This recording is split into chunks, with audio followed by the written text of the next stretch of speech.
Bueno, entonces vamos a seguir con la segunda parte del teórico. Habíamos quedado en la nomenclatura que siguen los anticuerpos monoclonales. Dijimos que estaban los quiméricos con Xi, los humanizados con Su y los humanos con Mu. Ay, este puntero, acá está. Bueno, esta diapo lo que tiene por fin es mostrarle que en este momento coexisten en el mercado anticuerpos quiméricos humanizados y humanos con igual especificidad. Por ejemplo, infliximab es uno de los anticuerpos que ha tenido muchísima venta y muy buena respuesta terapéutica en la enfermedad de Crohn. Recuerden que la enfermedad de Crohn era una enfermedad autoinmune, probablemente autoinmune, una inflamación intestinal crónica, en donde se demostró que el TNF-alfa es un mediador inflamatorio muy importante. Entonces, la posibilidad de contar con un anticuerpo que neutralice esta citoquina ha sido realmente un logro terapéutico importante en una enfermedad que tenía difícil respuesta terapéutica, o nula, mejor dicho.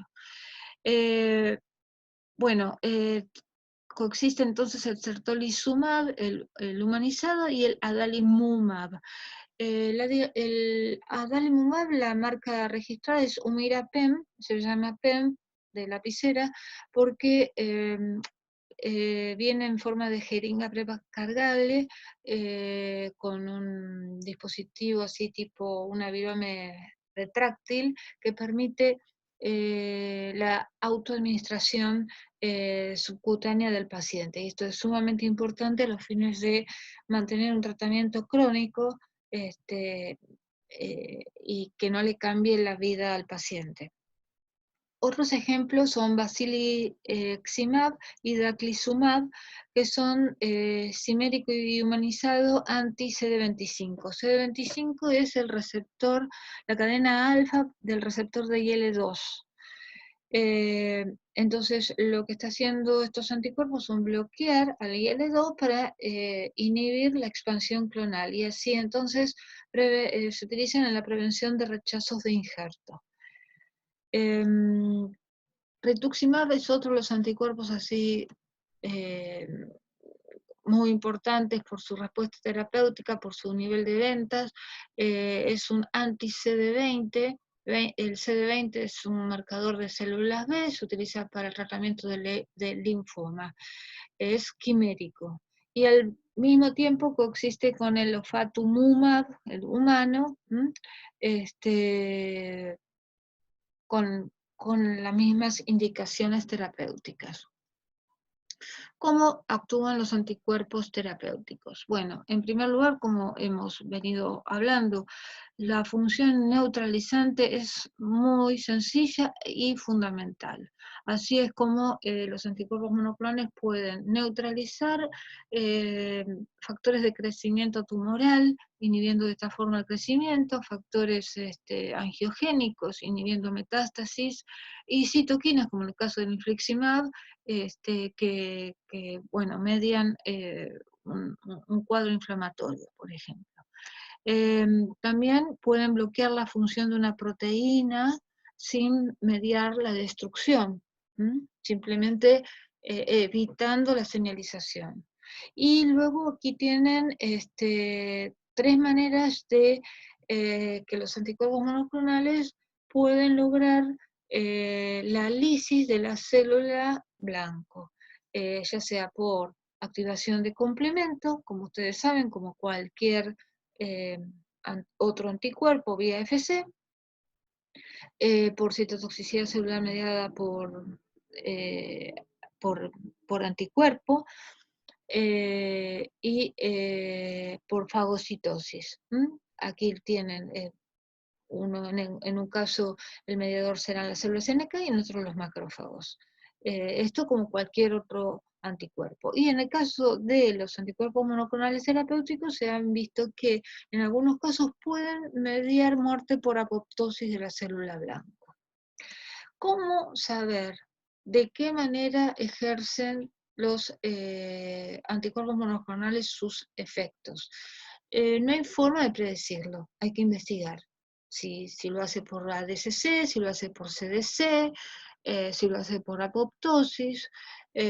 Así que de la investigación y desarrollo surgirá esta respuesta, que será clave para luego incluirlo en la monografía, y ese mismo mecanismo de acción será vital para poder controlar la calidad del anticuerpo obtenido. Otra cosa que quiero mostrarles en esta tabla es que un anticuerpo monoclonal puede o no actuar por un mecanismo, es decir, puede actuar únicamente por un mecanismo, como por ejemplo este anticuerpo que actúa por inhibición de la señalización, o puede actuar como en rituximab, por ejemplo, por 3 mecanismos distintos: ADCC, citotoxicidad complemento dependiente y apoptosis. Bien. Bueno, acá lejos el anticuerpo más utilizado, la inmunoglobulina más utilizada para la generación de anticuerpos monoclonales es la IgG1. Y se utiliza esta subclase porque tiene dos condiciones: una media alta y otra mediar las funciones efectoras vía FC, o sea, ADCC, fijación de complemento y opsonización. Ninguna otra reúne estos requisitos. Por lo tanto, la mayoría de los anticuerpos monoclonales son de tipo IgG1.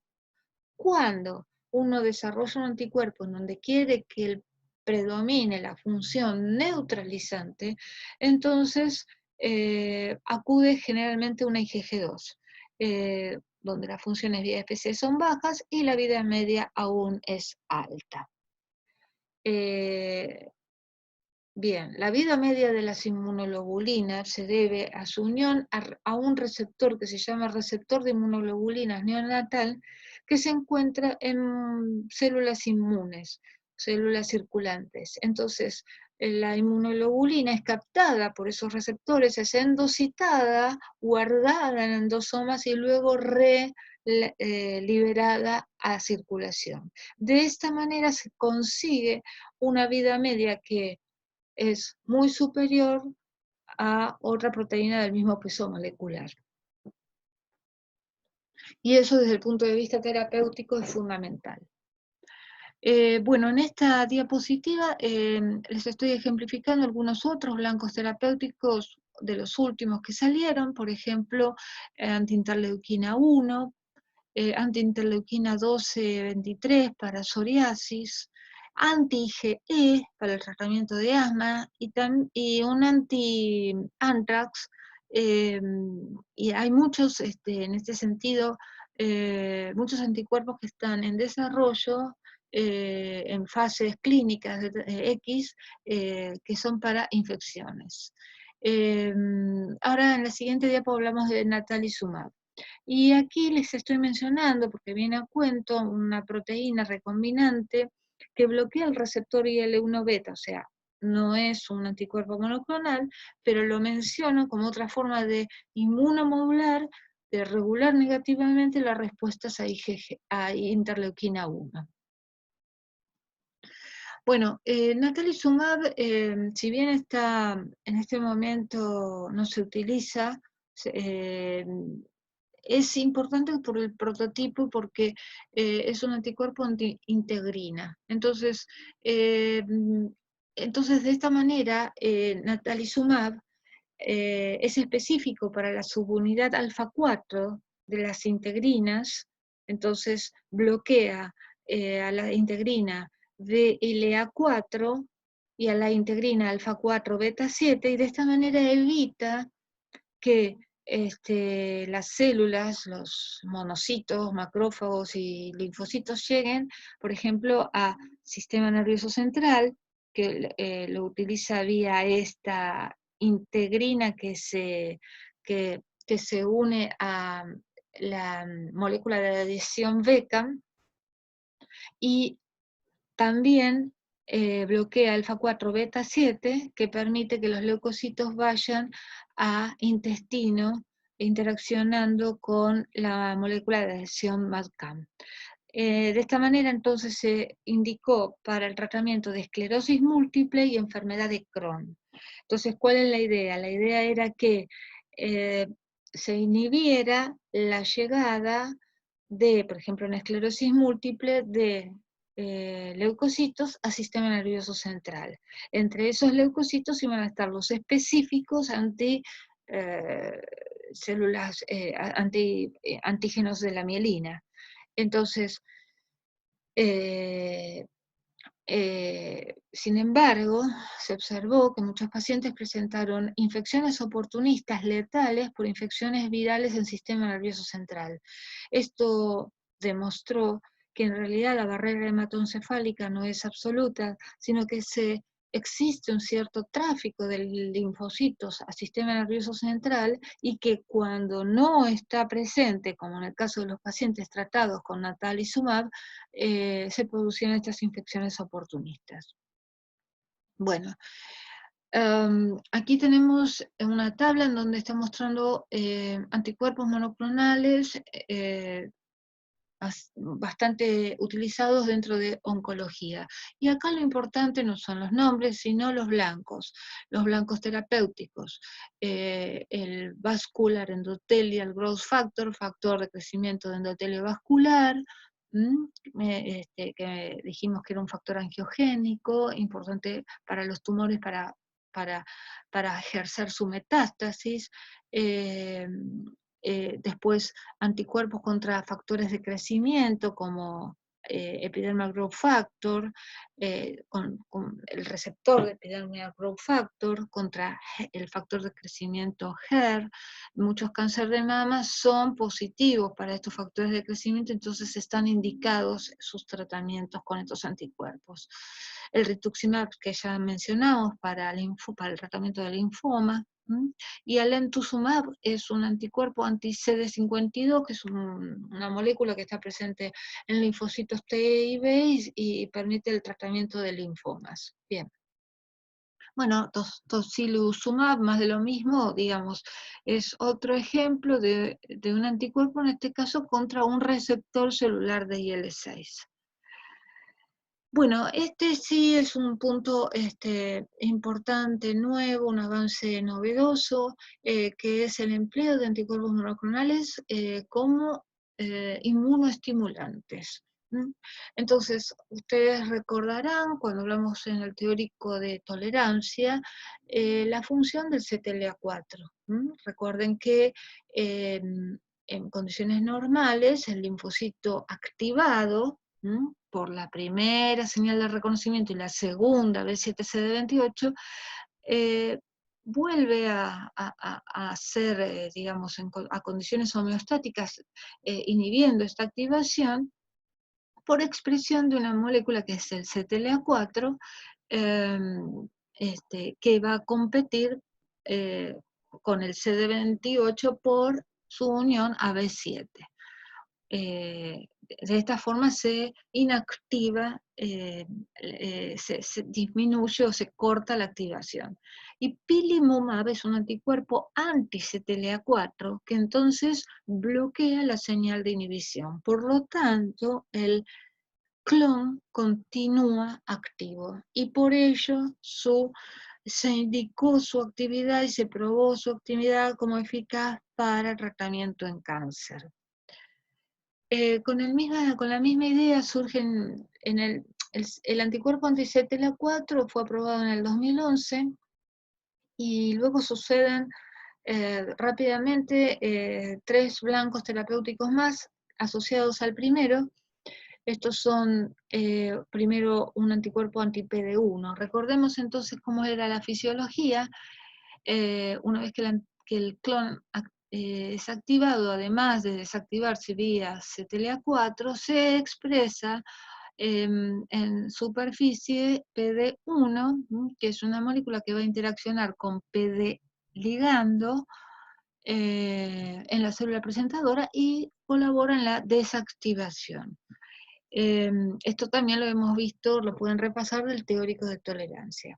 Bien, los tumores, como mecanismo de evasión, expresan esta molécula PD ligando. especialmente el PDL1 ligando. Entonces,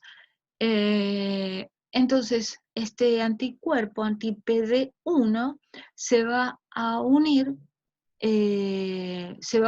al PD1 del linfocito T o a los PDL1, que son los otros anticuerpos desarrollados en el 16 y en el 17 respectivamente. En resumen, todos van a lo mismo, los 4 ejemplos, a inhibir señales inhibitorias. Esta estrategia valió que se otorgue el Premio Nobel de Medicina y Fisiología en 2018 por esta nueva estrategia para el tratamiento del cáncer. Bueno, otra idea que tiene que ver con el uso terapéutico de los anticuerpos monoclonales es su conjugación a moléculas efectoras. Es decir, el anticuerpo monoclonal otorga la especificidad o puntería, digamos, hacia la célula blanco, y la molécula que tiene conjugada le otorgará la citotoxicidad o actividad efectora. Esa parte puede estar a cargo de una toxina, de un radioisótopo o de un fármaco o de una enzima que catalice la formación de un fármaco activo. En el caso de las toxinas conjugadas a anticuerpos completos, anticuerpos nativos, no fueron exitosas porque en general los anticuerpos tienen baja penetración en el tejido tumoral. Pero vamos a retomar esta idea cuando veamos fragmentos de anticuerpos. En esta diapo, bueno, damos un ejemplo de un anticuerpo monoclonal conjugado con una molécula citotóxica, y también existe la posibilidad de conjugarlo con una enzima que catalice la formación del profármaco en fármaco activo, de manera de que la llegada de este fármaco activo sea totalmente localizada y con mayor eficacia. Los anticuerpos monoclonales conjugados con radioisótopos, tenemos estos 2 ejemplos, pero el primero está discontinuado y el segundo, el ibritumumab, es un anticuerpo anti-CD20 conjugado con isótopos reactivos yttrium-90 e indio-111. Entonces, de esta forma, la célula tumoral es irradiada de manera localizada. Bueno, otra alternativa a la que se le dio vuelta con los anticuerpos terapéuticos es el uso de anticuerpos biespecíficos. O sea, los anticuerpos naturales son, como ustedes saben perfectamente, monoespecíficos, es decir, serán bivalentes, pero monoespecíficos. Tienen 2 FAB, los 2 con la misma especificidad. Así que los anticuerpos bioespecíficos en la naturaleza no existen, son construcciones moleculares por ingeniería genética. Entonces, ustedes aquí tienen ejemplificado con un color un FAB, por ejemplo, proveniente de una inmunoglobulina con una especificidad X, y con rojo con una especificidad distinta. De manera que un paratope está dirigido a un epitope y otro a otro. Pueden ser 2 FAB, o sea, FAB'2, o puede ser una molécula entera formada por la conjunción de 2 hemimoléculas. También puede ser de esta forma la conjugación. La idea es acercar, por ejemplo, una célula efectora, como puede ser un linfocito T o un linfocito natural killer, a la célula tumoral. Entonces, uno de los paratopes está dirigido hacia un antígeno asociado a tumor, cualquiera, puede ser un carcinoma embrionario, un EpCAM, un epidermal growth factor, el antígeno tumoral en cuestión, y un CD3, por ejemplo, o un CD16 en el caso de los NK. Otra opción es que cada el anticuerpo biespecífico sea específico hacia dos moléculas solubles diferentes, bloqueando su acción. Por ejemplo, este sería el caso del Vanucizumab, que tiene una especificidad hacia dos moléculas relacionadas con metástasis, con angiogénesis y por lo tanto con metástasis. Bueno, aquí tienen algunos ejemplos que les dejo para que vean otros ejemplos de biespecíficos. Un FAB anti-CD19, otro anti-CD3. Uno anti-CD30, que sería el antígeno tumoral, otro anti-CD16, que sería el NK. Bien. Dentro de la misma idea, si bien este anticuerpo tampoco ha sido discontinuado en el 2017, recientemente, es interesante porque es un prototipo de anticuerpo trifuncional, en donde uno de los FAB tiene especificidad para el EpCAM, Epithelial Cell Adhesion Molecule, y el otro hacia el CD3. Y el FC se une al receptor para FC, es decir, se se diseñó este FC de manera que tenga una alta afinidad para el receptor del macrófago y que, bueno, cada célula, estas tres células interaccionen entre sí y ejerzan sus acciones. Bien, fragmentos de anticuerpos monoclonales también son usados en terapia. El FAB, entonces acá tenemos la molécula de IgG entera, el FAB, entonces consiste en el FB más las zonas constantes de las respectivas cadenas, liviana y pesada. ¿Cuál es la ventaja sobre las moléculas enteras? Que tienen mayor penetrabilidad en el tejido respecto de un anticuerpo nativo. La desventaja principal es que al no tener FC, digamos, aumentan problemas de tecnología que tienen que ver con la estabilidad y la agregación y por ende un mayor peligro de inmunogenicidad, un menor T medio porque no pueden interaccionar con estos receptores que les mencioné antes de inmunoglobulinas neonatales y por lo tanto disminuye el tiempo en circulación. Y bueno, y por supuesto al haberse sacado los FC no estarán las funciones que median el FC, pero se supone que si busco esto es que no me interesan esas funciones.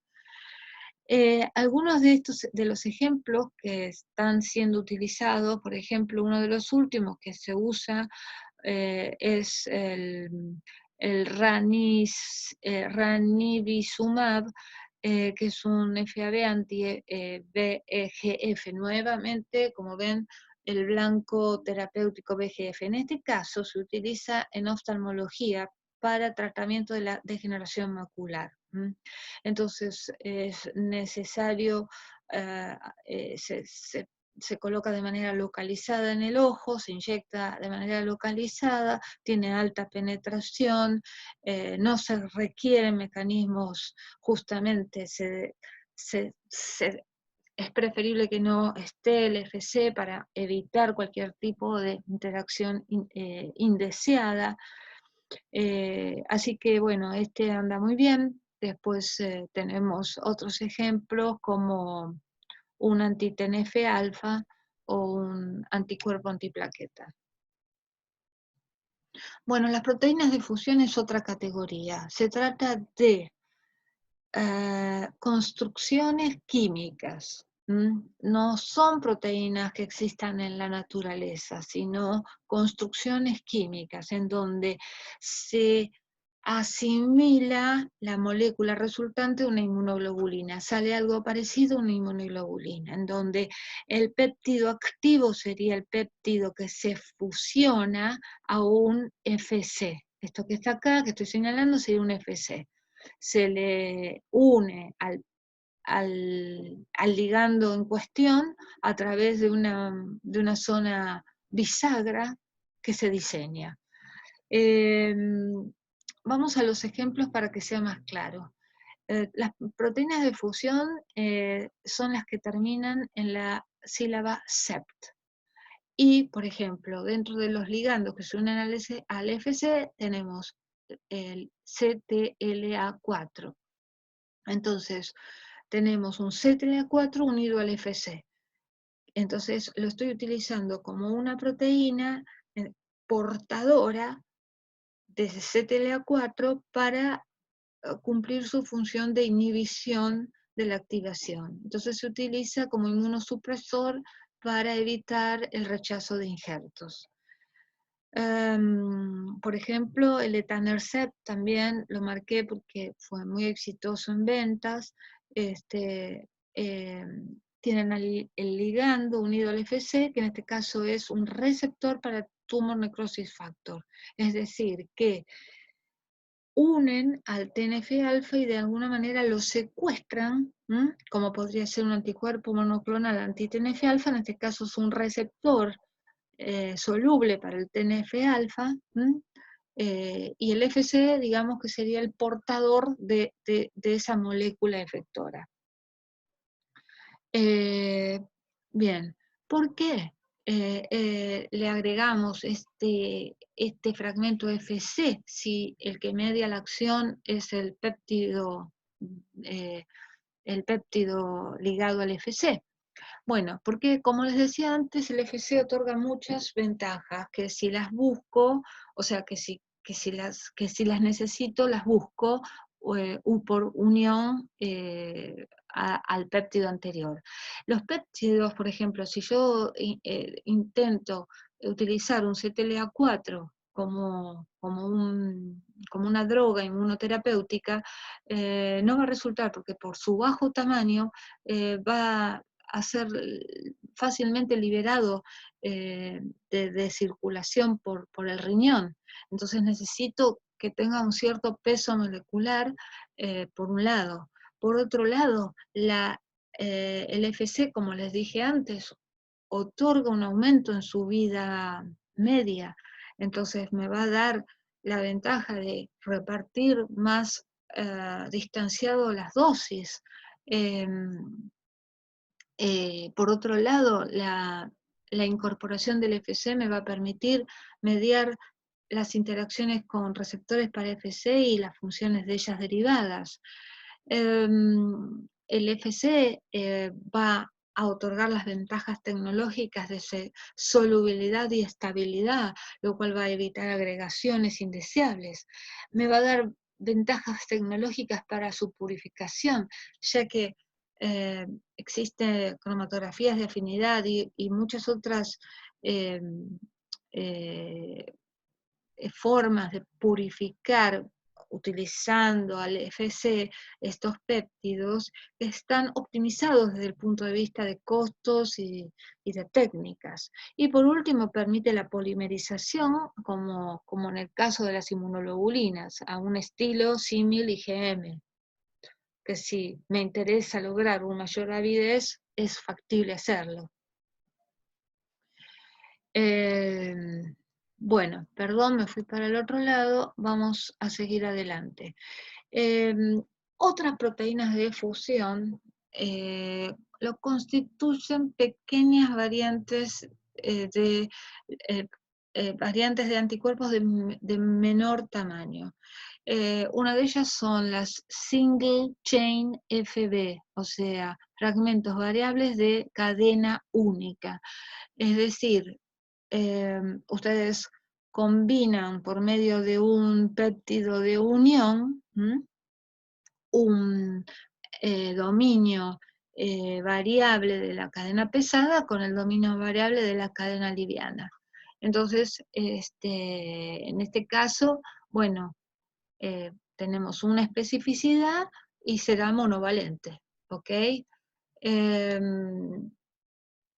Otras variantes pueden ser unir un single chain con otro single chain y entonces hacen tándems de fragmentos variables de single chain, de A2 o de A3. Son todas construcciones de laboratorio. Nada de esto existe en la naturaleza. Otra opción es que estos péptidos linkers sean más cortitos y entonces van a permitir que se plieguen de otra manera distinta, formando entonces los diabody o los triabody, o sea, serían dos single chain FB o tres single chain FB, con una disposición en el espacio distinto, o sea, esto y esto son disposiciones en el espacio distintos. Bien, ¿por qué les cuento esto? Porque hasta hace poco no los mencionábamos, pero ya están avanzados, hay algunos que ya están aprobados y otros están en clinical trials avanzados. Entonces, por ejemplo, tenemos, un DIA-BODY anti-HER. Entonces, el fundamento es el mismo. El HER es un factor de crecimiento antitumoral. ¿Y por qué un DIA-BODY en lugar de un single chain? Porque le da, al ser dos fragmentos FB, le da mayor afinidad, por ejemplo, en este caso. Aquí, por ejemplo, ustedes ven una variante, antes vimos un FAB para oftalmología, hace un poquito, un FAB anti-VEGF. Y ahora, en lugar del FAB, lo hacemos más chiquitito aún. Ese es un single chain FB anti-VEGF. Es decir, tendrá mayor penetrabilidad en el tejido, en fin. Es decir, fundamentalmente lo pequeño permite un mayor ingreso y esto es aprovechado con justamente lo que les decía antes de que los conjugados con toxinas, cuando son anticuerpos nativos, no funcionaron por su baja penetración. Pero cuando ustedes tienen una SC, single chain FB, por ejemplo, anti-CD22, un antígeno que se expresa más que nada en tumores de LB, conjugado con una toxina, pues permite que la toxina llegue a esa célula, ¿sí? De una manera efectiva, porque el anticuerpo es internalizado, no es el anticuerpo, perdón, el single chain FB. Bien. Bueno, entonces, para terminar, ahora vamos a redondear con las citoquinas más utilizadas en terapéutica hasta el momento, que tienen ya muchos años, ¿sí? Ya salimos de los anticuerpos y de sus variaciones, super recontra variaciones e inventos, y entramos a moléculas recombinantes. Esto es interferón alfa, tenemos tratamientos con interferón alfa, beta, gamma. Los interferones alfa son 25 subtipos distintos de interferones, entre los cuales se encuentran el interferón alfa 2A y 2B, que son los que se comercializan. Aquí les hice un repaso para que recuerden de aquellos primeros teóricos las funciones de los interferones: inhiben la replicación viral, aumentan la expresión de antígenos de HL1 y activan a las células NK. Entonces van a estar indicados en enfermedades infecciosas y cáncer, ¿ok? El interferón beta, por supuesto que tiene, como el interferón alfa, sus acciones antivirales, como están representadas en la diapo anterior. Pero además, interesantemente, ha probado ser efectivo para el tratamiento de esclerosis múltiple, y durante mucho tiempo se desconocía su mecanismo de acción. Y ahora se sabe que en realidad lo que está haciendo es inhibir inflamasomas, y por lo tanto bajar la producción de interleuquina 1 activa. Así que ese sería el mecanismo por el cual es efectivo para esclerosis múltiple, por bajar la producción de una citoquina proinflamatoria tan importante y central como es la IL-1. Bueno, aquí tienen las dos formas que se están comercializando. Una obtenida en Escherichia coli y otra en células de mamífero. Bueno, el interferón gamma, recordamos que fisiológicamente es producido por las células NK, es producido por las células NK y por los linfocitos Th1, ¿sí? Y también por los linfocitos CD8. Entonces, su función fundamental es activar a los macrófagos, ¿sí? En todos sus aspectos. Va a aumentar la formación de especies reactivas de oxígeno, la secreción de citoquinas, la expresión de moléculas coestimulatorias, la expresión de moléculas que tienen que ver con la presentación antigénica. O sea, va a ser un gran activador de macrófagos. Van a activar también, o sea, se sabe que actúa de una manera autócrina sobre los CD8, sobre los citotóxicos, mejor dicho, los efectores que lo producen, produciendo su activación, y también sobre los NK. Entonces va a incrementar la actividad antitumoral y antiviral. Así que bueno, se utilizan en infecciones intracitoplasmáticas y en cáncer. Bueno, después tenemos estos factores estimulantes de colonias granulocíticas y de granulocíticas macrofágicas, que ambos dos tienen, estas son las formas comerciales, bueno, algunas de las formas comerciales aquí en Argentina, por lo menos, y básicamente se utilizan como coadyuvante a tratamientos citotóxicos en oncología para impedir la aplasia medular, favorecer la recuperación de la médula ósea luego de tratamientos con citotóxicos. Y creo que esta es la última. Tenemos la interleuquina 2, que sus funciones son activación de células NK y, por supuesto, colaborar en la activación de los linfocitos T, en la expansión clonal, y la idea es utilizarlo como inmunoestimulante en aplicaciones oncológicas. Bueno, por último, nada más, esto es del 2017, pero señala un poco todo el mercado y las sumas de dinero que se mueven alrededor de todo esto, y como ya les dije, hay 90 anticuerpos monoclonales aprobados, hay muchas moléculas, muchas más que están en distintas fases en estudios clínicos. Bueno, nada más. Muchas gracias.